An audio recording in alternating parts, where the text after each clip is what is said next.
Okay, students, good morning. આપણે start કરીએ આજનો લેક્ચર. આપણે PHP ની અંદર એઝ અ લાસ્ટ લેક્ચર ની અંદર આપણે PHP ના આપણે જોયા હતા કે કન્ડિશનલ સ્ટેટમેન્ટ્સ આપણે એઝ અ લાસ્ટ લેક્ચરમાં સ્ટડી કર્યું હતું. બરાબર, તો આપણે અત્યારે જોઈ લઈએ કે કન્ડિશનલ સ્ટેટમેન્ટ કેટલા હતા અને એનો યુઝ કઈ રીતે થશે, સિન્ટેક્સ અને એક્ઝામ્પલ. હું સ્ક્રીન શેર કરું છું.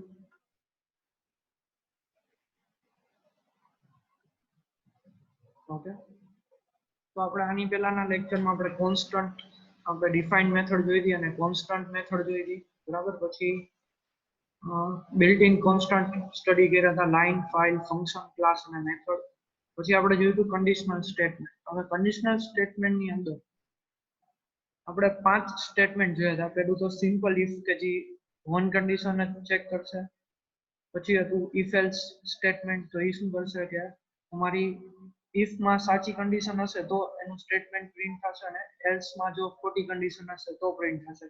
એનો મતલબ કે એની અંદર કેટલી બે કન્ડિશન ચેક થશે, કાં તો ટ્રુ કાં તો ફોલ્સ. પછી છે if else એટલે કે તમે else if ladder જેને કહેતા સી લેંગ્વેજ ની, તો એ સેમ વસ્તુ અહીંયા છે પણ અહીંયા સિન્ટેક્સ અલગ છે. if else ક્લિયર, તો એ કેના માટે યુઝ થશે તો કે મોર ધેન 2 કન્ડિશન્સ ચેક કરશે.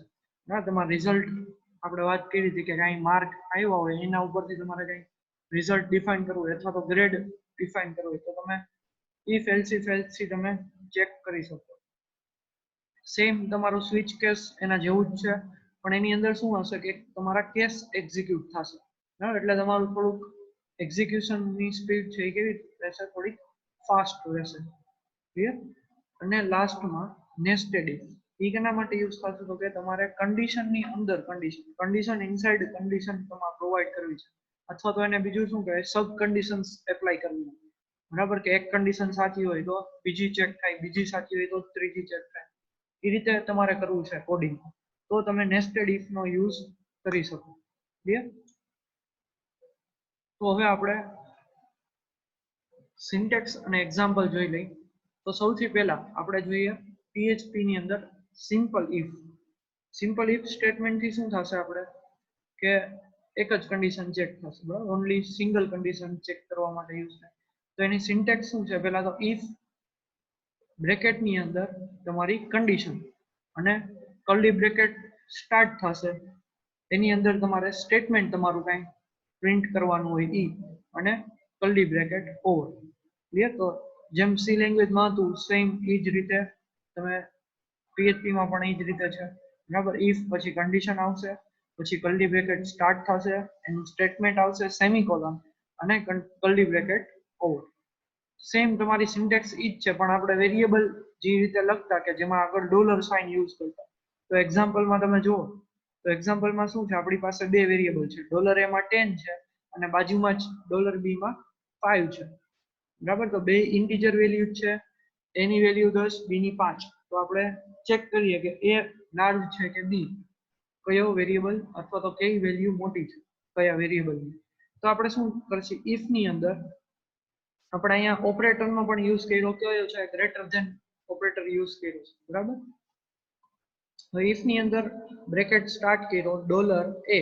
હવે જો આપણે ગમે ત્યાં વેરિયેબલ નું નામ લખશી તો આગળ ફરજિયાત ડોલર સાઇન આવશે. અહીંયા શું લખશી, dollar A greater than dollar B. એનો મતલબ કે ઇફ કન્ડિશન ની અંદર ચેક થશે કે A ની વેલ્યુ 10 એની જગ્યાએ આવશે અને B ની જગ્યાએ 5 આવશે. તો 10 greater than 5, તો okay yes this condition is true. એટલે કે એ શું કરશે, ઇફ ની અંદર એક્ઝિક્યુટ થવા જશે કમ્પાઇલ. તો બ્રેકેટ સ્ટાર્ટ કર્યા છે આપણે અને ઇકો ની અંદર શું પ્રિન્ટ કર્યું છે આપણે, A ઇઝ ગ્રેટર. તો તમારો મેસેજ શું આવશે, A ઇઝ ગ્રેટર. કારણ કે કન્ડિશન કેવી છે, ટ્રુ છે. 10 greater than 5, 10 greater than 5, તો ઇટ ઇઝ ટ્રુ. એટલે તમારું આઉટપુટ આવશે A ઇઝ ગ્રેટર અને કર્લી બ્રેકેટ અહીંયા ઓવર થશે. તો તમને આઉટપુટમાં અહીંયા બતાવેલું છે A ઇઝ ગ્રેટર, એ રીતનું આઉટપુટ આવશે. Clear.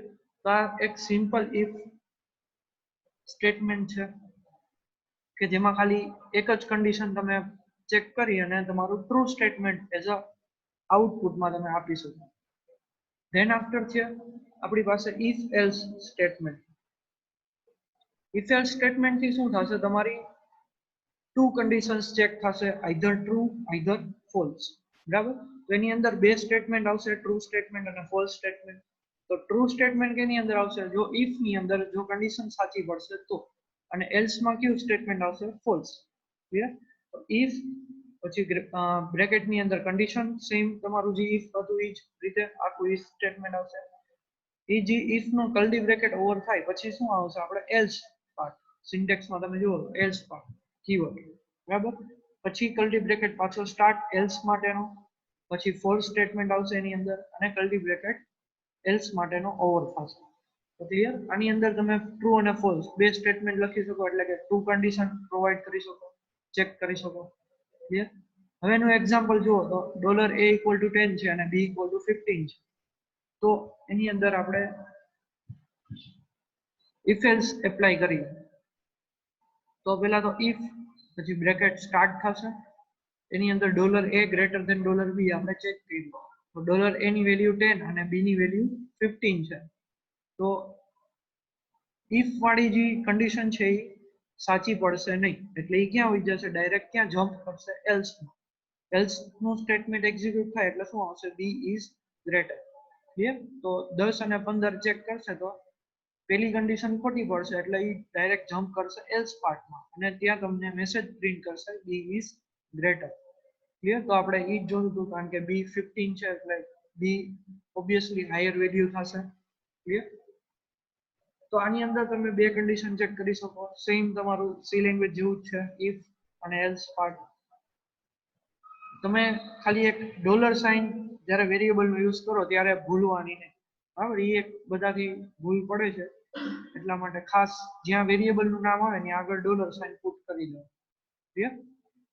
Than after else if ladder, અથવા તો જે પીએચપી ની અંદર આપણે કહીએ કે ઇફ એલ્સ સ્ટેટમેન્ટ. બરાબર, કે જે કેના માટે યુઝ થશે, તો કે તમારી પાસે મોર ધેન 2 કન્ડિશન્સ હશે. બરાબર, એક થી વધારે તમારે n કન્ડિશન, ગમે એટલી તમે કન્ડિશન ચેક કરી શકો, બે થી વધારે. બે કન્ડિશન પણ આની અંદર ચેક થાય. બરાબર, પણ બે થી તમારે વધારે કરવી હોય તો પણ તમે આનો યુઝ કરી શકો. તો ઇફ એલ્સ કઈ રીતે સ્ટાર્ટ થશે, પેલા તો ઇફ સ્ટેટમેન્ટ આવશે એઝ અ સિન્ટેક્સમાં કન્ડિશન 1. બરાબર, તમારી પહેલી કન્ડિશન ક્યાં આવશે, પેલા ઇફ સ્ટેટમેન્ટ ની અંદર, અને એની અંદર તમારું સ્ટેટમેન્ટ. પછી આવશે એલ્સ ઇફ પાર્ટ. બરાબર, એની અંદર કાંઈ પણ જાતની સ્પેસ નથી, અથવા તો કાંઈ પણ બીજી કાંઈ અંડરસ્કોર કે એવું કાંઈ સાઇન નથી, એલ્સ ઇફ સિમ્પલ. બરાબર, અને એની અંદર આવશે તમારી કન્ડિશન 2, એની અંદર તમારું સ્ટેટમેન્ટ 2. બરાબર, પછી પાછો એક એલ્સ ઇફ પાર્ટ કે જેમાં તમારી કન્ડિશન 3, સ્ટેટમેન્ટ 3, આ રીતે અપ ટુ કન્ડિશન n સુધી તમે એલ્સ ઇફ પાર્ટ તમે પ્રોવાઈડ કરી શકો. તો જેટલી તમારી સબ કન્ડિશન અથવા તો જેટલી તમારી કન્ડિશન ચેક કરવી છે એટલા તમારા એલ્સ ઇફ પાર્ટ આવશે. બરાબર, અને છેલ્લે કયો પાર્ટ આવશે, એલ્સ પાર્ટ, કે જે સાવ લાસ્ટમાં હશે, if else if else if else if else. Clear? તો તમારા એલ્સ ઇફ પાર્ટ બધા કમ્પ્લીટ થઈ જાય, બધી કન્ડિશન તમારી ચેક થઈ જાય, અને એટ લાસ્ટ તમારે કયો પાર્ટ મૂકવાનો થાય, એલ્સ પાર્ટ. તમે ના મૂકો તો પણ ચાલે. બરાબર, ફરજિયાત નથી. એલ્સ પાર્ટ તમે ના પ્રોવાઈડ કરો તો પણ એક્ઝિક્યુટ થઈ જશે સક્સેસફુલ. ક્લિયર? અને એલ્સ પાર્ટની જ્યારે રિક્વાયરમેન્ટ હોય ત્યારે તમે એલ્સ પાર્ટ એઝ પુટ કરી શકો. અને એલ્સ પાર્ટની અંદર તમારું ડિફોલ્ટ સ્ટેટમેન્ટ આવશે. ક્લિયર? હવે તમારું એની એક્ઝામ્પલ જોશો. એક્ઝામ્પલની અંદર આપણે શું જોઈએ કે $marks = 83. આપણે એક વેરિયેબલ લીધો છે માર્ક્સ, અને એની વેલ્યુ શું આપી છે, 83. બરાબર, તો હવે ઈ માર્ક્સ ને આપણે શું કરવું છે, લેસ ધેન છે કે ગ્રેટર, આપણે રિઝલ્ટ પ્રોવાઈડ કરવું છે. બરાબર, કે 35 ફર્સ્ટ ક્લાસ છે, પાસ છે, ફેલ છે કે ડિસ્ટિંક્શન છે. તો તમે 83 એટલે કે 70 અપ હોય તો આપણે શું કહીએ, જનરલી એઝ અ ડિસ્ટિંક્શન આપણે રિઝલ્ટ કહીએ. બરાબર, તો આપણે એ ચેક કરીએ તો એ કેનાથી થશે, ઇફ એલ્સ થી આપણે ચેક કરશું. ક્લિયર? તો પેલા તો ઇફ આપણે સ્ટાર્ટ કર્યું, પછી આપણે રિવર્સ થી ચાલુ કર્યું કે ડોલર માર્ક્સ લેસ ધેન કેવા છે 35, તો 35 થી ઓછા હશે તો આપણે એને શું મેસેજ આપવો પડે, 35 થી ઓછા હોય તો આપણે સિમ્પલ ઇકોમાં શું આપ્યો મેસેજ ફેલ, બરાબર. તો 35 થી લેસ ધેન હશે તો ફેલ, પણ અહીંયા કન્ડિશન જે પેલી છે લેસ ધેન 35 છે નહીં, 83 છે, તો પેલી કન્ડિશન કેવી પડશે, false. Clear. Than after else if part, else if ની અંદર આપણે ચેક કર્યું કે ઈ માર્ક્સ 35 કરતા વધારે અને 50 કરતા ઓછા એવા માર્ક્સ હશે તો એને આપણે શું કહેવું છે, પાસ કહેવું છે. તો એલ્સ ઇફ ની અંદર બે કન્ડિશન આવશે, બે કન્ડિશન આપણે પ્રોવાઈડ કરવી હોય તો આપણે કેનો યુઝ કરશી, એન્ડ અથવા તો ઓરિંગ ઇક્વેશન, બરાબર. તો dollar marks greater equal to 35 હોય, બરાબર, અને dollar marks less than equal to 50 હોય, એટલે બે કન્ડિશન ટ્રુ હશે એટલે એનો મતલબ કે આપણે 40 માર્ક્સ હોય તો એ કેવા છે, ગ્રેટર ઇક્વલ ટુ 35 પણ છે અને 50 કરતા ઓછા પણ છે, બરાબર. તો શું થશે, તો તમારો જે મેસેજ આવશે એ શું છે, બંને કન્ડિશન ટ્રુ હશે તો તમારો મેસેજ આવશે ઇકોની અંદર પાસ, એટલે કે તમે પાસ નો મેસેજ તમને પ્રોવાઈડ કરશે. પણ અહીંયા એ બંને કન્ડિશન પાછી ખોટી પડશે, બરાબર. 35 કરતા વધારે છે પણ 50 કરતા ઓછા છે નહીં. 83 માર્ક્સ જે આપણે છે એ કેવા છે, 35 કરતા તો વધારે જ છે પણ 50 કરતા ઓછા છે નહીં, એટલે તમારી એક કન્ડિશન સાચી છે, બીજી કન્ડિશન કેવી છે, ખોટી. તો તમારું રિઝલ્ટ ઇકો તમારું પાસ ક્લાસ આવશે નહીં, કારણ કે આ એલસીફ ની અંદર તમારું કમ્પાઇલર જશે નહીં. તો એ બીજું એલસીફ ચેક કરશે કે dollar marks greater than 50, greater or equal to 50, એટલે કે 50 અથવા તો 50 કરતા વધારે છે તો કે 83, યસ, પહેલી condition true. And dollar marks less than equal to 70, 70 કરતા ઓછા છે તો કે નહીં, 83 70 થી વધારે છે તો બીજી કન્ડિશન તમારી અહીંયા ખોટી પડશે. તો M% હોય એન્ડ આપણે કન્ડિશન યુઝ કરી તો બે કન્ડિશન સાચી પડવી, પણ અહીંયા ખાલી પહેલી જ કન્ડિશન ટ્રુ છે, સેમ એઝ આગળનું એલ્સિફ આપણે જોયું એ રીતે. તો આ પણ આની અંદર પણ કમ્પાઇલર જશે નહીં, તો કમ્પાઇલર ડાયરેક્ટ ક્યાં મૂવ થશે, એઝ અ લાસ્ટ પાર્ટ એલ્સમાં. તો અહીંયા તો તમે કઈ કન્ડિશન આપેલી નથી તો ડાયરેક્ટ તમને શું રિઝલ્ટ આપશે, એઝ અ ઇકોની અંદર ડિસ્ટિંક્શન, બરાબર. એટલે તમારું રિઝલ્ટ આવશે ડિસ્ટિંક્શન આઉટપુટ. ક્લિયર. તો આપણે ડિસ્ટિંક્શન જ રિઝલ્ટ છે એટલે કે 70 કરતા અપ માર્ક્સ. ક્લિયર. એ જ રીતે અહીંયા 83 ની બદલે તમે કઈ બીજા તમે ધારો કે 50 માર્ક્સ લઈ લો, 50, તો પહેલી કન્ડિશન કેવી પડશે, રોંગ. સેકન્ડ કન્ડિશન કેવી પડશે, સેકન્ડ ની અંદર આપણે એલસીફ આવશે કે જેમાં પેલી સબ કન્ડિશન છે કે 35 કરતા વધુ, ઓકે, 50 માર્ક્સ છે એ 35 કરતા વધુ છે અને marks less than equal to 50, okay, less than નથી પણ ઇક્વલ ટુ તો 50 છે એટલે સેકન્ડ કન્ડિશન પણ કેવી પડશે, ટ્રુ. તો બે કન્ડિશન સાચી પડશે તો આ એલસીફ ની અંદર તમારો મેસેજ જે કાંઈ છે એ તમને પ્રિન્ટ કરી દેશે, એટલે કે તમારું ઇકો પાસ, એટલે કે તમારું આઉટપુટ શું આવશે, પાસ ક્લાસ. ક્લિયર. તો તમે 50 માર્ક્સ તમે ઝૂમ કરી તો તમારું આઉટપુટ શું આવશે, પાસ. તો એ રીતે તમે માર્ક્સ તમે તમારી રીતે પુટ કરતા જાઓ અને તમારું રિઝલ્ટ આ ચારમાંથી ગમે એક જ તમને મળે. ક્લિયર. તો આ તમારું કયું સ્ટેટમેન્ટ થશે, ઇફ એલ્સ સ્ટેટમેન્ટ. ક્લિયર. હવે આના જેવું જ આપણે સેમ શું જોયું હતું તો કે સ્વિચ કેસ, બરાબર, કે જેની અંદર તમે ઘણા બધા કેસ તમે પ્રોવાઈડ કરી શકો, મલ્ટિપલ કેસીસ. તો આપણે એ જોઈ લઈએ. હવે આ જે સ્વિચ કેસ છે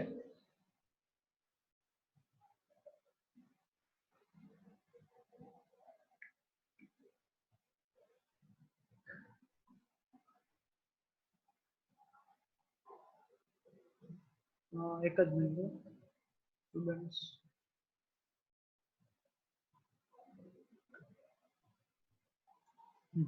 તો હવે આપણે સ્વિચ કેસ સ્ટડી કરીએ. તો સ્વિચ કેસની અંદર શું થશે તો કે તમારા n કેસીસ તમે ચેક કરી શકો, અપ ટુ n કેસીસ. તમે ગમે એટલા ચોઈસ હોય એ મુજબ તમે ઈ કેસીસની અંદર જ તમે મૂવ થશો અથવા તો કમ્પાઇલર તમારું ઈ કેસ તમારું ચેક કરશે.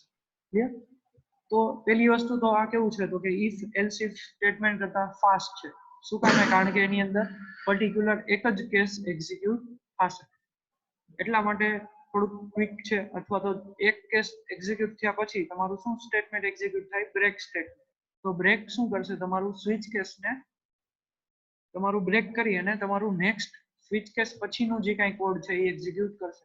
એટલે તમારા બીજા કેસીસ કાંઈ ચેક થશે નહીં. હવે આની અંદર આપણે તમે જોયું હતું કે ડિફોલ્ટ સ્ટેટમેન્ટ પણ આવે છે. તો ડિફોલ્ટ સ્ટેટમેન્ટ ક્યારે એક્ઝિક્યુટ થશે? તો કે તમારા એક પણ કેસ એક્ઝિક્યુટ નહીં થાય તો તમારું ડિફોલ્ટ સ્ટેટમેન્ટ એક્ઝિક્યુટ થશે જ. ક્લિયર? તો આની અંદર સિન્ટેક્સ શું થશે? તો કે પહેલા તો સિન્ટેક્સની અંદર સ્વિચ કીવર્ડ છે, ઇન બ્રેકેટ તમારી ચોઇસ વાળો વેરિયેબલ તમે જે કાંઈ ડિફાઇન કર્યો હોય ઉપર એ વેરિયેબલ, પછી તમારો કર્લી બ્રેકેટ સ્ટાર્ટ થશે. કર્લી બ્રેકેટ સ્ટાર્ટ કર્યા પછી તમે પાછો એક કીવર્ડ આવશે કેસ, બરાબર?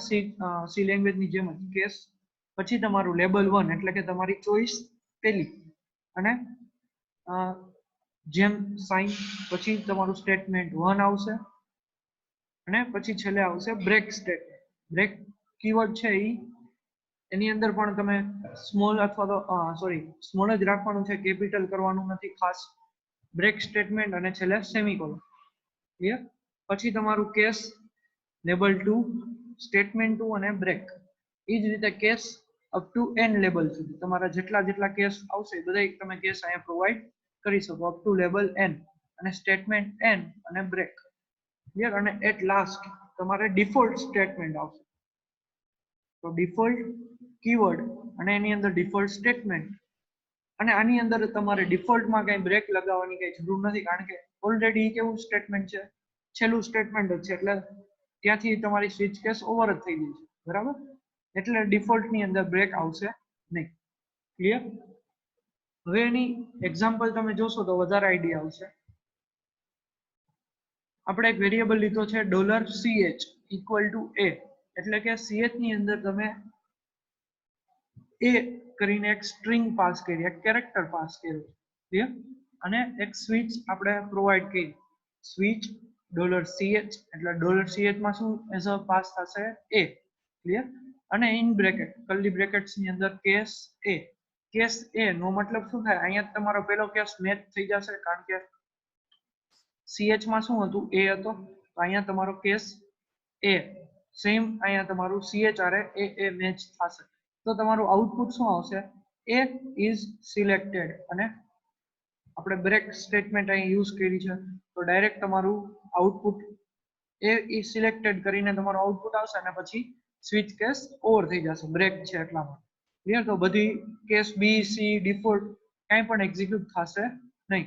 ડાયરેક્ટ A ઇઝ સિલેક્ટેડ થઈને તમારું સ્વિચ પછીનો કોડ એક્ઝિક્યુટ થશે. ક્લિયર? ધેન આફ્ટર કેસ બી, જો તમારો અહીંયા કેસ એ મેચ ન થયો, અહીંયા CH ની અંદર આપણે બી પ્રોવાઈડ કર્યું, બરાબર, અથવા તો સી પ્રોવાઈડ કર્યું, તો તમારો એ કેસ પણ નહીં ચાલે, કેસ બી પણ નહીં ચાલે. તમે અહીંયા સી હશે તો તમારું ડાયરેક્ટ કેસ સી એક્ઝિક્યુટ થશે, સી ઇઝ સિલેક્ટેડ એવું આઉટપુટ આવશે, અને બ્રેક સ્ટેટમેન્ટ યુઝ કર્યું છે એટલે બહાર નીકળી જશે.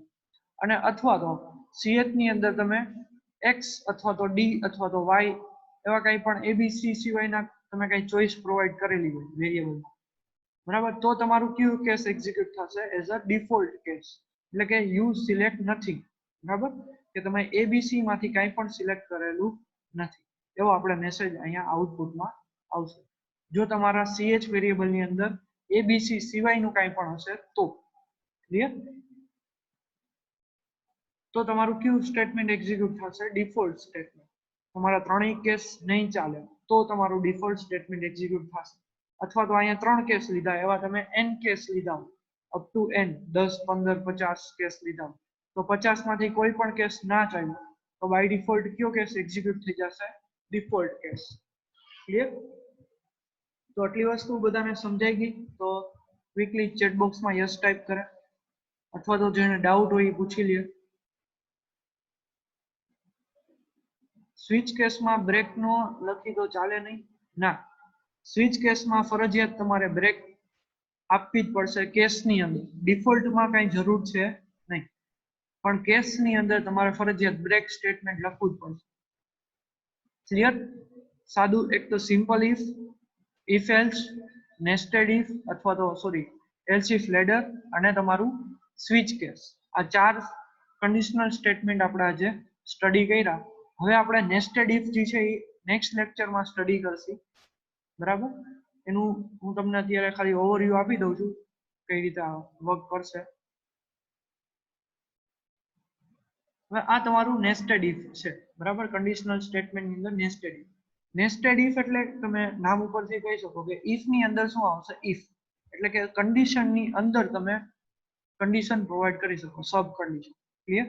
તો એની સિન્ટેક્સ જોઈ લો તો સૌથી પહેલા ઇફ, એની અંદર કન્ડિશન 1, પછી ઇફ નો બ્રેકેટ સ્ટાર્ટ, પછી એ બ્રેકેટ સ્ટાર્ટ કર્યા પછી ડાયરેક્ટ તમારું બીજો ઇફ પાર્ટ આવી જશે. ઇફ એની અંદર કન્ડિશન 2, ઇફ નો બ્રેકેટ સ્ટાર્ટ કર્યો પછી એનું સ્ટેટમેન્ટ આવશે આઉટપુટમાં, અને ઇફ નો બ્રેકેટ અહીંયા ઓવર થશે સ્ટેટમેન્ટ 1 પછી. પછી એલ્સ પાર્ટ છે. એલ્સ નો બ્રેકેટ સ્ટાર્ટ, સ્ટેટમેન્ટ 2 પછી એલ્સ નો બ્રેકેટ ઓવર, અને જે લાસ્ટમાં તમને ઇફ ની નીચે એક બ્રેકેટ દેખાય છે. ક્લિયર? એ કેનો છે? આ મેઇન ઇફ નો બ્રેકેટ છે. પહેલા ઇફ નો કન્ડિશન 1 વાળું જે ઇફ છે એનો બ્રેકેટ ઈ ઇફ ની નીચે ઓવર કરવા. ક્લિયર? અને ઈ ઇફ નો જે એલ્સ પાર્ટ છે એ આ નીચેનો એલ્સ પાર્ટ, જ્યાં સ્ટેટમેન્ટ 3 આઉટપુટમાં આવશે એ. બરાબર, તો તમારી પાસે પહેલી કન્ડિશન છે એની અંદર તમે એક બીજી કન્ડિશન ચેક કરો છો, કન્ડિશન 2 કે જે બીજા ઇફ ની અંદર છે, અને ઈ કન્ડિશન 2 નો ઇફ નો જે એલ્સ પાર્ટ છે ઈ ઇફ ની નીચે જ આવશે, એટલે કે પહેલા ઇફ ની અંદર જ આવશે, અને પછી પેલું ઇફ કન્ડિશન 1 વાળું અહીંયા ઓવર થશે, અને ઈ કન્ડિશન 1 વાળું જે ઇફ છે એનો એલ્સ પાર્ટ અહીંયા આવશે. ક્લિયર? હવે આનો આપણે સિમ્પલ યુઝ ક્યાં કરીએ છીએ તો કે 3 વેરિયેબલ માંથી મેક્સિમમ વેરિયેબલ અથવા તો 3 માંથી કયો વેરિયેબલ લાર્જર છે, ગ્રેટર છે અથવા તો સ્મોલર છે એ આપણે ચેક કરવા માટે આ પ્રોગ્રામ આપણે કરીએ છીએ. આ ઇફ નેસ્ટેડ ઇફ નો યુઝ આપણે કરીએ છીએ. તો અહીંયા મેં પ્રોગ્રામ લખ્યો છે એ તમને આપણે નેક્સ્ટ લેક્ચરમાં સમજાવીશ, કારણ કે અત્યારે ટાઈમ ઓવર થવા આવ્યો છે આઈ થિંક. ક્લિયર? તો આજનો સેશન આપણે અહીંયા ઓવર કરીએ છીએ. ખાલી તમે સિન્ટેક્સ નેસ્ટેડ ઇફ ની યાદ રાખી લો એટલે તમારે આગળ નેક્સ્ટ લેક્ચરમાં પ્રોગ્રામ આપણે જ્યારે કરી ત્યારે તમને ઈઝીલી સમજાઈ જાય. Clear? Okay, thank you for attend lecture.